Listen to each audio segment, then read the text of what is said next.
करने में बहुत मदद होगी। 50,000 से ज़्यादा कंज्यूमर को इससे তৎসঙ্গে আমি পাওয়ার গ্রিডের মাননীয়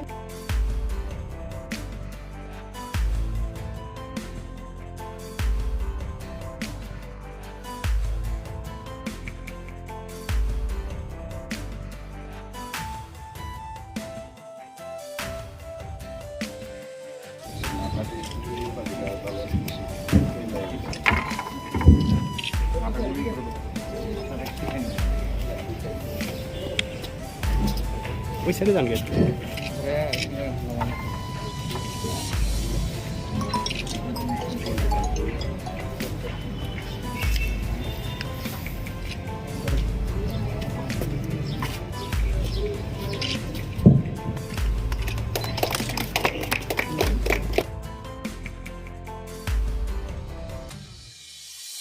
অনুষ্ঠানের উদ্বোধক তথা রাজ্যের মাননীয় উপমুখ্যমন্ত্রী শ্রীযুক্ত জিষ্ণু দেববর্মন এবং সম্মানীয় অতিথিবৃন্দ মণ্ডলী।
क्योंकि ओपन न्यू थिंग जो कुछ हो वो भी लगना चाहिए नया है तो इसको रखेंगे कितना दिन लगेगा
কাজটা করেছিলেন কন্ট্রাক্টর ওরাও আছেন, সিনিয়র ম্যানেজার, ইঞ্জিনিয়ার এবং সাংবাদিক বন্ধুগণ।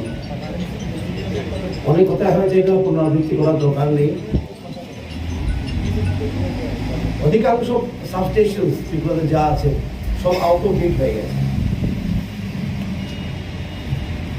অধিকাংশই কিন্তু পুরানো হয়ে গেছে, বিদ্যুতের চাহিদা বেড়ে গেছে, গ্রাহক বেড়ে গেছে। আমরা সৌভাগ্য করেছি 1,36,000 বা 38,000 লোকদেরকে আমরা বিদ্যুৎ কানেকশন দিয়েছি, IPPS করেছি, অনেক প্রকল্প হয়েছে কেন্দ্র থেকে। তো এই বিদ্যুৎ লাইনের ওপর ট্রান্সফার উপরে চাপ বেড়ে গেছে এবং সাবস্টেশনগুলির শক্তি বৃদ্ধি করা, আধুনিকরণ করা সেটা খুব প্রয়োজন হয়ে গেল। এবং যারা সাংবাদিক বন্ধুরা আপনারা শুনবেন এই কথাটা, আমরা করছি কিন্তু আমরা 1 টাকা বা 1 পয়সা আমরা বাড়াইনি। বিগত দিনে আমি দেখেছি স্টাডি করে 2010 থেকে 2014 অব্দি 90% বেড়ে গেছে। আজকে কিন্তু আজ অব্দি 3.5 বছর আমরা চলছে, প্রায় 2 বছর 4 মাস, আমরা 1 টাকাও 1 পয়সাও বিদ্যুতের টাকা দূরের কথা। এবং তা সত্ত্বেও আমরা কিন্তু সাবস্টেশনগুলি বানাচ্ছি রেকর্ড টাইমে। আমাদের বিধায়ক শান্তবাবু বলছিলেন যে গন্ডাছড়ার লাইন, আপনারা সবাই জানেন, আমি বলেছি সেখানে, আবার বলছি এই কথা। কিন্তু NEC থেকে 12 কোটি টাকা দেওয়া হয়েছিল, 13 বছর ধরে কাজ হয়নি। টাকাটা ফেরত দিয়ে গেছিল এই গন্ডাছড়া লাইনের টাকা। আমরা লড়াই করে টাকাটা আবার নিয়ে আসলাম এবং 3 বছরে আমরা কমপ্লিট করে দেখালাম আপ টু গঙ্গানগর। আর ডিসেম্বরে যাবে গন্ডাছড়া। কিন্তু কিছু দুর্ভাগ্য আমাদের, যেখানে কিছুই পত্রিকার বন্ধুগণ দেখেছে, একটা বিল্ডিং দেখিয়ে বলেছে প্রাক্তন বিদ্যুৎ মন্ত্রী উদ্বোধন করেছে। বিল্ডিং দিয়ে তো বিদ্যুৎ যায় না। বিদ্যুৎ সরবরাহ করতে হলে কি লাগে? টাওয়ার লাগে, ট্রান্সমিশন লাইন লাগে, ট্রান্সফর্মার লাগে। সেটাই উদ্বোধন করেছিলাম মুখ্যমন্ত্রী আমি গিয়ে সেই গঙ্গানগরে ট্রান্সমিশন লাইন, যে লাইন আমরা সাথে সিধে কোথায় যাবে? গন্ডাছড়া অব্দি যাবে। উদ্বোধন হয়েছে আপ টু গঙ্গানগর, আর ডিসেম্বর মাসে হবে সেটা গন্ডাছড়া অব্দি। সুতরাং সমালোচনা করাটা খুব ভালো, করা উচিত আমি ভাবি। সেটা গঠনমূলক হোক, আর যেখানে ক্রেডিট দেওয়া দরকার সেখানে ক্রেডিট দেওয়া দরকার। সুতরাং এটা ঐতিহাসিক একটা স্টেপ ছিল। মাননীয় মুখ্যমন্ত্রী যে উদ্বোধন করেছেন ফ্রম আমবাসা টু গঙ্গানগর, আপনারা তো যান, সাংবাদিকরা সেখানে কি অবস্থায় ছিল, লাইনগুলি জঙ্গল দিয়ে ঘুরে যেত এত কিলোমিটার। একবার লাইন চলে গেলে 3 দিন 4 দিন হতো না। এই সরকার এসে ফরেস্ট ক্লিয়ারেন্স নিয়েছে, স্যাংচুরি আছে বলতে পারি। আমরা দিল্লি থেকে ফরেস্ট ক্লিয়ারেন্স নিয়ে এসে লাইন স্থাপন করেছি 3 বছরে। এইভাবে আমরা প্রত্যেকটি সাবস্টেশনকে আধুনিকরণ করার চেষ্টা করছি, শক্তি বৃদ্ধি করা, আধুনিক যন্ত্রপাতি বসানো। আমি এজিএন সাহেবের কথা বলছিলাম, বলেছি এভাবে করা দরকার যেমন 15 বছর 20 বছর চলে, আবার 3 বছর আবার ট্রান্সফরমার কিনো, সেটা পাবলিক নয়। উনি আমাকে অ্যাসিওরেন্স দিয়েছেন যে এই যে বসিয়েছি আজকে আমরা উদ্বোধন করেছি সেটা 15 বছর চলবে। লোড ফ্যাক্টর নেওয়া হয়েছে এভাবে, কত লোড হতে পারে এই ফ্যাক্টর হিসাব করে আমরা 15 বছরের জন্য আমরা বসিয়েছি। কারণ বিদ্যুতের সামগ্রীগুলি মেশিনারি ভেরি এক্সপেন্সিভ। আমি একটু আগে বলছিলাম যে বিদ্যুতের চার্জ আমরা বৃদ্ধি না করে কীভাবে মডার্নাইজ করলাম, বিভিন্ন সংস্থা থেকে আমরা অর্থ জোগাড় করেছি। এডিবি থেকে 1925 করে 1925 কোটি টাকা দিচ্ছি আমরা। সেটা একসঙ্গে আসে না, ধাপে ধাপে আসে, ইউসি দিতে হয়, সেটারও কাজ চলছে। সুতরাং আমরা যদি বিদ্যুতের ট্যারিফ বাড়িয়ে দিতাম ওদের মতন, বিগত সরকারের মতন, আমরা কাজটাও তাড়াতাড়ি করতে পারতাম। আজকে টাকা বাড়িয়ে দিলাম, কালকে থেকে টাকা আসতে শুরু করলো আমাদের কাছে। কিন্তু ইএপি মানে এক্সটার্নাল এডেড প্রজেক্ট, সেটা উত্তর পূর্বাঞ্চলের খুব কঠিন হয়, কারণ ডিফেন্স মিনিস্ট্রি স্যাংশন নিতে হয়, ফরেন মিনিস্ট্রি স্যাংশন নিতে হয়, হোম মিনিস্ট্রি স্যাংশন নিতে হয়, পাওয়ার মিনিস্ট্রি স্যাংশন নিতে হয়। সেটা কিন্তু রেকর্ড। এত কম সময়ে আমরা একটা 1925 কোটি টাকার ইএপি করে নিয়ে এসেছি এডিবি থেকে, এশিয়ান ডেভেলপমেন্ট ব্যাংক থেকে। এডিসি থেকে টাকা নিয়ে এসেছি, ওয়ার্ল্ড ব্যাংক থেকে টাকা নিয়ে আসছি। কারণ আমরা চাই যে কি করে একটা মডেল স্টেট হোক, স্পেশালি ইন পাওয়ার। পাওয়ার যখন আমরা জেনারেট করতে পারি, সেলফ সাফিসিয়েন্সি পাওয়ার আছে আমাদের, পাওয়ার অ্যাক্সেস আছে আমাদের বহু, সেটা কীভাবে ইউজ করা। কারণ পাওয়ার ছাড়া তো ইন্ডাস্ট্রিয়ালাইজ করা যায় না, পাওয়ার ছাড়া ইন্ডাস্ট্রি বসানো যায় না। প্রথম ক্রাইটেরিয়া পাওয়ার। এখানে পাওয়ার আছে অ্যাক্সেস, কিন্তু সাবস্টেশনগুলি পুরানো হয়ে গেছে, ট্রান্সমিশন লাইনগুলি পুরানো হয়ে গেছে। সুতরাং নতুন উদ্যোগ অনেক নেওয়া হয়েছে। বিলের সম্পর্কে অনেক কথা হতো, বিল ওভার বিলিং হচ্ছে, সেটা আমরা কি করছি, প্রিপেড মিটার শুরু করে দিয়েছি ত্রিপুরাইতে লার্জ স্কেল। সেটার জন্য অর্থ লাগে, সেটাও ব্যবস্থা করেছি আমরা। অর্থ ব্যবস্থা করে মানুষের উপরে চাপ না দিয়ে এই 3 বছরের মধ্যে এত কাজ হয়েছে, সেটা প্রশংসনীয়। সেটাও আমি জানি কোনো কোনো জায়গায় বিদ্যুৎ চক্রতা খুব বেশি, সেটা আমরা ঠিক করতে পারতাম, বলতে পারতাম ওরা 90% বেরিয়েছে, আমরা 40% বাড়াই, কি আপত্তি আছে, এই অজুহাত দেখে বেরিয়ে দিতে পারতাম। কিন্তু আমাদের সময় প্যান্ডেমিক আছে, আমরা প্যান্ডেমিকের কথা চিন্তা করলাম যে প্যান্ডেমিকের সময় মানুষের উপর চাপ দেওয়া ঠিক হবে না। অতিমারির সময় মানুষের উপর, বিশেষ করে যারা গরিব মানুষ, গ্রামীণ এলাকার মানুষ, ওদের উপর চাপ দেওয়া ঠিক হবে না। এবং আরেকটা অবস্থা হয়েছে যে রাজ্য সরকারের বাজেট থেকে টাকা দেওয়া যায়, কারণ প্রথম প্রায়োরিটি এখন হেলথ। আমাদের প্রধানমন্ত্রী বলেছেন জান হ্যায় তো জাহান হ্যায়, জীবন আছে তো সব কিছু আছে। তো মানুষের জীবন রক্ষার জন্য টাকা খরচ করতে, ত্রাণ দেওয়া, ভ্যাকসিনেশন ফ্রি দেওয়া, ভ্যাকসিনেশন ক্যাম্প করা, হসপিটালে বেড বাড়ানো, কোভিড সেন্টার বাড়ানো, ডেডিকেটেড হসপিটাল বাড়ানো, ডিস্ট্রিক্ট হসপিটাল বাড়ানো। তো হেলথ ইনফ্রাস্ট্রাকচারের উপরে খুব জোর দিচ্ছি আমরা। এমন সময় যদি আমরা ট্রান্সপোর্ট কেনার জন্য টাকা নিয়ে নিই বাজার থেকে, সেটা হয়তো ঠিক হবে না। সুতরাং বিদ্যুৎ দপ্তর অনেক চ্যালেঞ্জের মুখে। একটা তো মাসুল না বাড়ানো, আরেকটা অর্থ ব্যবস্থা করা, আরেকটা হলো সাবস্টেশনগুলি পুরানো হয়ে গেছে,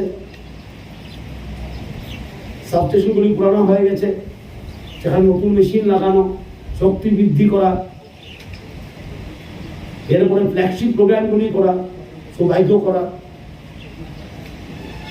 বিদ্যুৎ দপ্তর বহু চ্যালেঞ্জের মধ্যে দিয়ে কাজ করছে। আমরা ডাক্তারদের বলি কি, ফ্রন্টলাইন ওয়ার্কার, নার্সদের বলি, আঙ্গনওয়াড়ি ওয়ার্কারদের বলি, আমাদের চিকিৎসা স্টাফও কিন্তু ফ্রন্টলাইন ওয়ার্কার। কোভিড হোক না হোক, দুর্গাপূজা হোক, দেওয়ালি হোক, উৎসব হোক, ওরা কিন্তু সবাই পায় না উৎসব পালন, ওরা কাজ করে তখন, সেটাকে প্রশংসা করা দরকার। আর বিশেষ করে আমবাসাতে গন্ডাছড়া লাইন, সেটা একটা ঐতিহাসিক পদক্ষেপ সরকারের। যে এলাকাগুলি বিদ্যুৎহীন ছিল, যে এলাকাগুলি বিদ্যুৎ থাকতোই না, একবার গেলে 7 দিন তাহলে লাগতো। আপনার স্বাধীনতার পর বা ইতিহাস, প্রথমবার ইতিহাসে বলি হয়, স্বাধীনতার পর প্রথমবার ইতিহাসে ওরা স্টেবল ইলেকট্রিসিটি পাবে, কোয়ালিটি ইলেকট্রিসিটি পাবে। সুতরাং এই সাবস্টেশনটাও এটারই একটা প্রক্রিয়া, অগমেন্টেশন, শক্তি বৃদ্ধি করা। এবং যা তথ্য আছে দেখা যায় 50,568 কনজিউমারের লাভ হবে। স্টেবল যখন একটি থাকে, চপলতা কমে যায়। এবং 3-4টা আমি উদ্বোধন করে ফেলেছি অলরেডি সাবস্টেশন। এটাও জেনে খুশি হবেন আপনারা।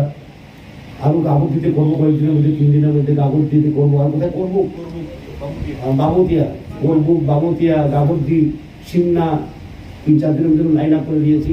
অ্যান্ড বাই 31 ডিসেম্বর আমরা 34টা সাবস্টেশন উদ্বোধন করে দিতে পারি। সেটাও কিভাবে? মানুষের উপরে চাপ না দিয়ে, অর্থ জোগাড় করে, প্যান্ডেমিকের সময়। কারণ প্রচুর টাকা লাগে, আধুনিকরণ করতে গেলে প্রচুর টাকা লাগে। বিল্ডিং বানিয়ে দিলাম, একটা নাম নেম টেম বসিয়ে দিলাম, এখানে বিদ্যুৎ যায় না। খালি বাড়ির ভিতরে দিয়ে বিদ্যুৎ যায় না। কতগুলি মেশিনারি লাগে দেখুন, ট্রান্সফর্মার লাগে, সুইচ গিয়ার লাগে, ট্রান্সমিশন লাইন লাগে। সুতরাং পাওয়ার ডিপার্টমেন্ট সমালোচনা হওয়া উচিত। আমি ভাবি কিছু সমালোচনা হওয়া উচিত, কারণ তখন সরকার আরও বিভিন্ন এফিসিয়েন্সি বাড়ে। অযথা সমালোচনা করা, যেমন বিল্ডিং দেখিয়ে বলে দেওয়া, এটা আগেই ছিল, ঠিক না? এটা হয়তো মানানসই নয়। ঐতিহাসিক আমরা সবই গর্ব করা উচিত। সরকার তো আপনাদের সরকার, রাজ্য সবারই রাজ্য, খালি সরকারের রাজ্য নয়। আমাদের রাজ্যে আমরা 3 বছরে যে কাজটা 13 বছরে হয়নি, আমরা আমবাসা টু গঙ্গালাও লাইন করতে পেরেছি 2.5 বছর 3 বছরে। অর্থ জোগাড় করে, ফরেস্ট ক্লিয়ারেন্স নিয়ে। সুতরাং এইভাবেই সাবস্টেশনগুলি উদ্বোধন হবে। 34টা সাবস্টেশন হবে বাই ডিসেম্বর। আর এখন 5-6টা সাবস্টেশনে এই সপ্তাহের মধ্যে, 22 থেকে 24 মধ্যে আমি যাচ্ছি, উদ্বোধন করছি। ধর্মনগরের হয়ে গেছে, ধর্মনগরে হয়ে গেছে, এবং বাগমাতেও হয়ে গেছে, এটা কত বছরে হয়ে গেছে, কমলপুর হয়ে গেছে। সুতরাং কাজ চলছে। আমি বললাম, আবার বলছি যে আমরা কি বলে মাসুল বাড়িয়ে দিতাম 40%, 50%, কাজটা আরও তাড়াতাড়ি হবে, কারণ টাকা আরও তাড়াতাড়ি আসতো। আপনার বিল আজকে বাড়িয়ে দিলাম, কালকা থেকে আপনার টাকা নেওয়া শুরু করলাম, কিন্তু টাকা জোগান করতে হয়েছে, কারণ আমরা চাই না যে মানুষের উপর চাপ হোক। সুতরাং এই হলো পাওয়ার ডিপার্টমেন্টের ফাংশনিং স্টাইল হয়েছে। এখন মানুষের উপরে চাপ না দিয়ে শক্তি বৃদ্ধি করা, মডার্নাইজ করা, দুটো কাজ একসঙ্গে চলছে।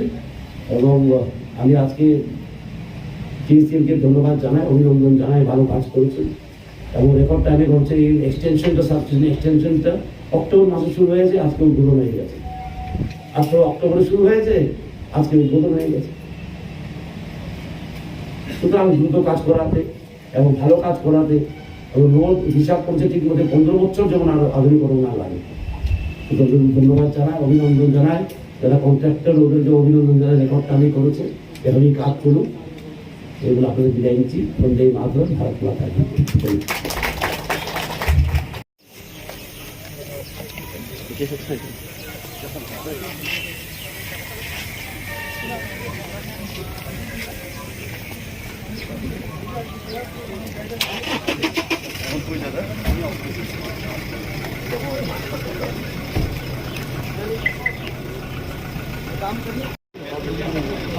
এখন আর একটা কোনো একবারে ফিনিশ করে